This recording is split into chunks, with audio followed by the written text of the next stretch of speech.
Primavera qui persiste, hein, connu, je crois, vous qui nous suivez aujourd'hui, si vous êtes là aujourd'hui, c'est que vous connaissez sans doute Primavera et vous avez sans doute déjà utilisé ou bien vous êtes tributaire de cela. Donc, Primavera P6, c'est une référence mondiale pour les projets complexes. Alors, Primavera va traiter, entre autres, hein, mais j'ai choisi ces trois éléments, la planification. Hein, la planification, mais vraiment une planification très avancée qui sera donc l'établissement d'un Gantt, hein, l'identification très rapidement de chemins critiques, les dépendances, parce que ces projets étant compliqués, il y a plusieurs dépendances. Voilà. Ce n'est pas les dépendances classiques où on parle de fin, début, début, fin, fin, fin. Non, la même activité peut avoir plusieurs dépendances, donc il est important d'avoir une vue claire là-dessus.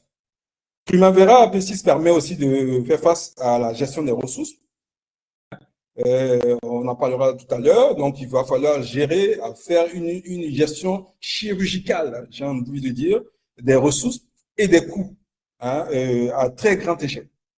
Et puis, il y a la gouvernance, le pilotage du projet, donc le suivi des portefeuilles, ces portefeuilles qui englobent plusieurs projets à la fois. Il va falloir aussi effectivement analyser les scénarios, contrôler, faire des contrôles stricts de performance. Voilà. Voilà un peu ce que nous apporte Primavera. Mais nous allons aller au-delà de ça.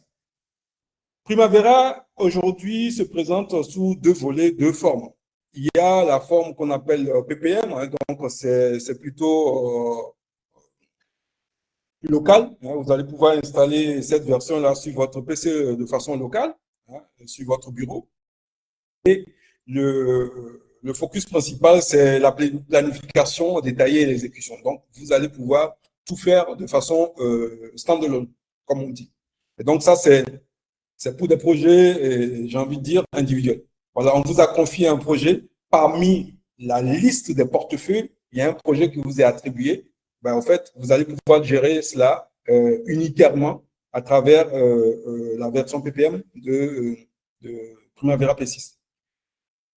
À côté de cela, il y a la version cloud qui, par contre, est plutôt entreprise et qui est multi-projet et qui permet au fait aux gens qui sont dans plusieurs zones géographiques de pouvoir justement agréger, hein, les données de leur projet.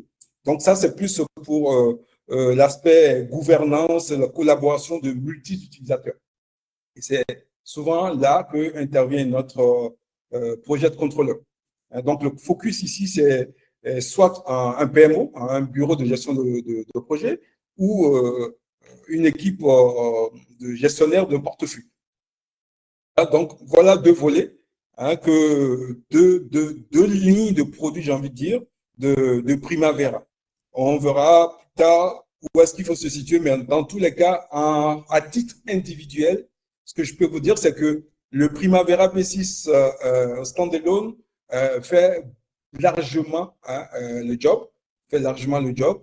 Imaginez que vous avez ça d'installé et qu'un de vos collègues envoie lui son planning, vous envoie pour lecture, vous allez pouvoir l'ouvrir, vous allez pouvoir le lire. Et si d'aventure, il vous envoie une mise à jour de ce plan, ça se met à jour automatiquement sur votre ordinateur. Donc, quelque part, j'ai envie de dire que oui, en général, si on veut satisfaire son besoin perso, sans regarder l'aspect entreprise, effectivement, ça fait l'affaire.